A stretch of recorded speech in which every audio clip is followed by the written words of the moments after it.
करते हुए और शिवपुराण की कथा का ज्ञान प्राप्त करने के लिए लगी। 88,000 थी, दोनों हाथों को जोड़ करके और बार बार में प्रार्थना करने, प्रभु मम कर्ण रसायन, हमारे कानों के लिए कोई अमृत रूपी कथा को श्रवण करा दीजिए, जिससे हमारे कल्याण का रास्ता दूर हो जाए। एक बार क्या हुआ, नारद जी महाराज अपने हाथ में वीणा को लेकर के और संसार के बीच में चारों तरफ भ्रमण करते हुए जा रहे थे। भूत भगवान भोलेनाथ अपने दोनों नेत्रों को बंद करके और कैलाश पर्वत में पड़ के नीचे बैठ के भगवान का भजन कर रहे थे।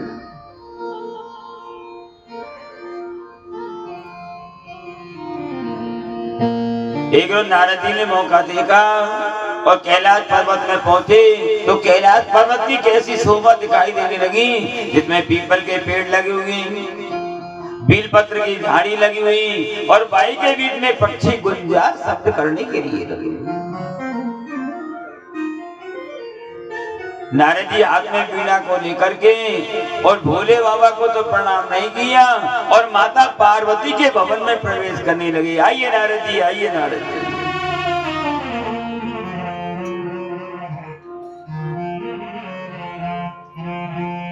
नारद जी ने प्रणाम किया, मैया प्रणाम और माता प्रणाम। तो नारद जी ने पूछा, मैया एक बात बताइए, आप मेरे लिए एक बात बताओ, आपसे भोले बाबा कपट भावना रखते हैं या नहीं रखते? तो पार्वती जी ने कही, ऐसी कोई बात ही नहीं है भाई, ये बात ही कहां जरूरत पड़ गई पूछने की कि नहीं, बताइए कपट रखते हैं या नहीं रखते? तो पार्वती ने कही, देखो मेरे से तो कोई कपट नहीं रखते, जैसा मैं कहती हूँ वैसा काम करते हैं। मैंने जब भी कोई काम किया है भोले बाबा ने मना नहीं किया। अब नारद जी धीरे धीरे पार्वती के मन को लेने लगे और पार्वती जी कह रही थी, एक बात बताइए, अगर आपके कपट भावनाएं नहीं रखते तो ये भोले बाबा के गले में मुंडन की माला किसकी है, ये बता दीजिए। अब पार्वती चक्कर में पड़ गई कि सारी बात तो कह दी लेकिन ये मेरे को पता ही नहीं है।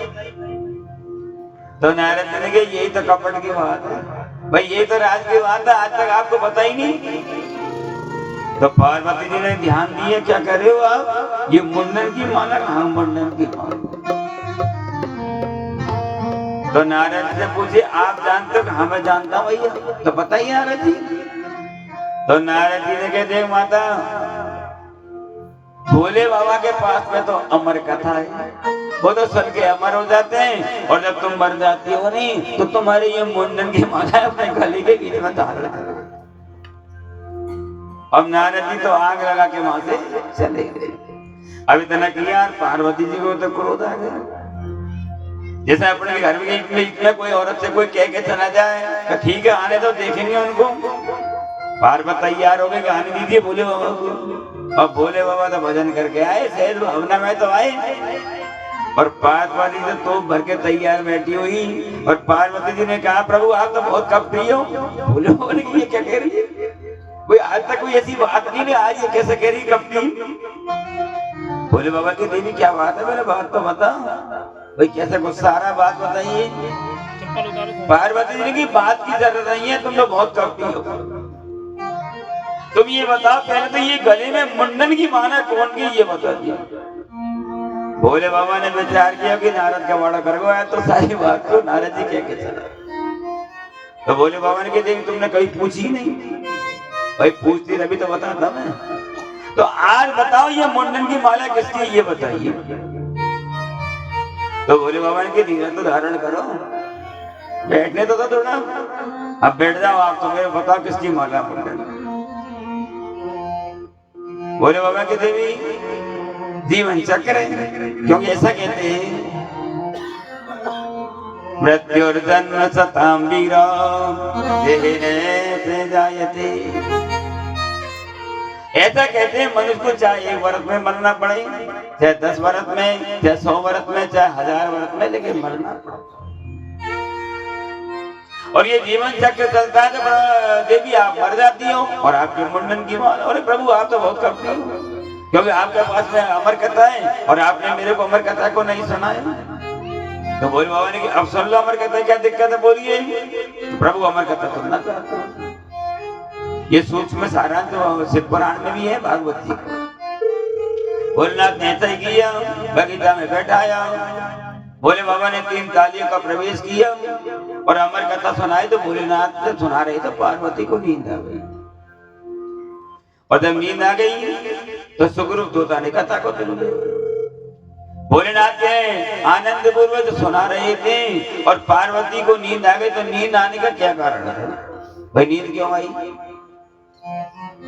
एक बार ये निद्रा देवी भगवान के पास में गई, भोले बाबा से गई महाराज मैं आपकी शिव कथा सुनना चाहती हूँ, शिव पुराण की कथा सुनना चाहती हूँ। तो भगवान भोले बाबा ने कहा देवी अगर कोई प्राणी कथा सुनने आ जाए और उसको नींद आ जाए तो वह पलकों पे बैठ जाना और पलक पे बैठ कर कथा को सुन। बर्बाद दिए भोलेनाथ ने। तो जिन मनुष्यों को पांडाल में नींद आ जाती है तो निद्रा देवी पलकन पे बैठ के आनंद से कथा को सुनती है। इसलिए पार्वती जी को निद्रा आ गई और भोले बाबा ने अमर कथा को सुना दिया और आनंद पूर्वक शिव पुराण की कथा को सुनाने के लिए लगे। ऐसा कहते हैं कि आहार निद्रा भय शांतत्व सामान्य वेदात पशुभिः नराणाम्। शिव पुराण की कथा में लेख आया कि मनुष्य और पशु में किस चीज का अंतर है। आहार निद्रा मनुष्य भी सहन करता है, पशु भी सहन करता है। निद्रा माने सोना, मनुष्य भी सहन करता है, जानवर भी सोता है। आहार निद्रा भय संततित्व, मनुष्य को भी डर लगता है और पशु को भी डर लगता है। सामान्य वेदात पशु नराणाम्, दोनों एक समान है। लेकिन विशेष क्या बताया कि ज्ञानेन हीनाम् पशुभिः समानाम्। जिन मनुष्य के अंदर ज्ञान नहीं है वो पशु के समान बताया। इस तरह से पुराण की कथा में बताने के लिए लगी। ऋषिगण बार बार में उनसे हाथ जोड़ के कह रहे हैं प्रभु इसमें कितने तो संहिता है, कितने शिव पुराण के बीच में श्लोक है, वो सारी कथा को श्रवण कराइए। उनने बताया कि शिव पुराण की कथा के बीच में 24,000 श्लोक है और इन 24,000 श्लोक के द्वारा शिव पुराण की कथा का निर्माण हुआ, जिसमें 7 संहिताएं, इसके अंदर भक्ति ज्ञान और वैराग्य का समावेश है। 7 संहिता कौन कौन सी है? प्रथम तो विद्येश्वर संहिता है, दूसरी का नाम है रुद्र संहिता, तीसरी का नाम शतरुद्र संहिता, चौथी का नाम कोटि रुद्र संहिता, 5वीं का नाम है पंचम्याम संहितान्येकम्, छठी संहिता का नाम है कैलाश संहिता, 7वीं का नाम वाचवीर्या संहिता ने 7 संख्याओं को लेकर के संहिताओं से लेकर के शिव पुराण की कथा का निर्माण किया।